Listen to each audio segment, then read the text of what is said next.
nwoke na-ese m ibongi, anyị kwabalụ bili dịka di na nwunye m. This man m na-agwa gị maka ya, ọ na-alụ ọlụ mụnwa na-alụ ọlụ, anyị na-eme ọfụma ahụ.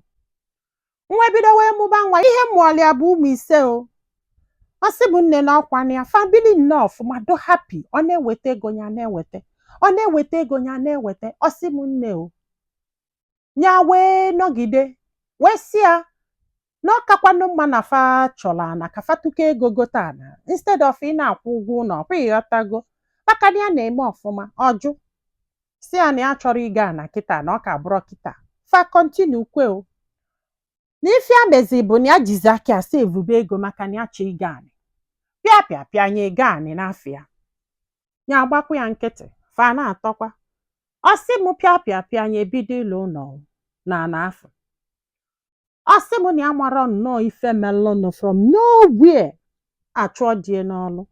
Ọ sị m this man wee nata, ọ wee nata wee bido ịmagolo ya na-enye ya na ụmụaka nri dị ụtọ na ya na-eme ọfụma. Ya wee jesi na savings ya wee na-alụ ụlọ ọnụnwa maka na ọ bịazi gbakabazi anya aka ya kwụsị ụgwọ ụlọ ya na-alụkwa ụlọ. Ịmagolu na-enyekwa mmadụ niile nri maka na mgbe enụnwa ya na-alụ ụlọ ịmagolu die na-eweta nwa obere ha wee na-eli nri, mana kịta na ọnya ga-akwụ ụgwọ ụlọ na-alụkwa ụlọ na-enyekwa fa nri. Ọ sị m 6 months ga this man ada achọ ọlụ, 1 year 2 years this man ada achọ ọlụ. Ya wee bido wee nyebie nsogbu o. Ebido na-agịbị ya oh yes ya ga-adụ nnọọ honest. Ya wee bido na-agịbị ya wee sị adat na ọ ga-achọ ọlụ na ọ bụrụ na achụziri ya n'ọlụ ka ọ nọzala ana ka anya bie nri ya ma mmie na nwoke ka ọ bụ. So the thing bido na-eselu ha okwu. Ọ sị na ya na-eme ọfụma, ya sị ya yes na ya na-efeed the family bụ maka ụmụaka not because of you. Oh yes, no an adult ka ịbụ, no nwoke zuru ezu ka ịbụ, gị ji ejiri nwayọọ ka ị chọọ ife ị ga-alụ. This man na-ajụkwa. Ọ sị m nne na ife ọ na-emezi bụ bifo nya abata osie nri ịmagonu so ụmụaka arụ.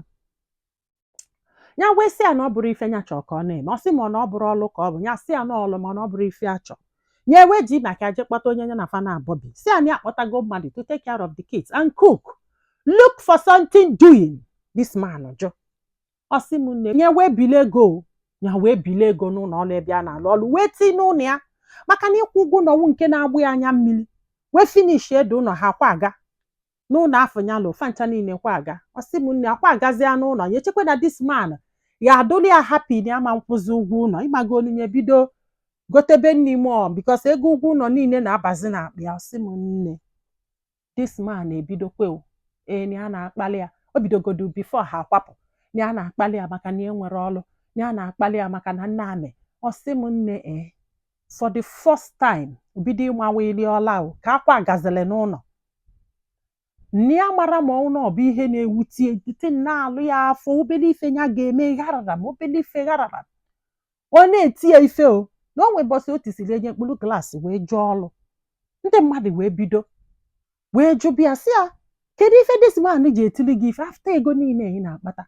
Nwanne dị nọ dị a wee sị na ha mụbe nwoke ya ga-anụ as a husband ka o tie ya ife. N'ife a ga-eme ya ama ndọsị mma isaida na ya gburu ọchụ datide maka na ife ọbụla lụrụ aka na ya ga-eji akụwa onye afọ isi o. Ihe a ka o kwuru. Ihe a wee gbu ya n'isi karịra m ya wee kali cheta na this man ada anụ ya anụ na ya echefu gozi dị sef na ya echeta ezi sef na anụ bedi anụ iju ụwa. Hai ma mama gị sef na-abịa ọmụgwọ tụfiakwa unu honestly. Ọ sị m nne ya wee nata wee sị na bọsị ọzọ ọ ga-akpakwa ya aka n'ife a ga-eme ya ma ndọsị mma na that day ka o tiri efe nwaanyị ya ga-eji wee gwa ya bọsị ọzọ ọ ga-akpakwa ya aka. Nne ya mụrụ na di ya echeta ezikwu dị sef na o mere egi ya wee wepụ okwu kọt edeli akwụkwọ okwere bịa ewee delie the second one okwere bịa o. Ndị eke wee bịa savụ onye akwụkwọ bifo malụ na ya dị serious n'oche na ya just na-egwu egwu. Ewelu na kọt wee kpebe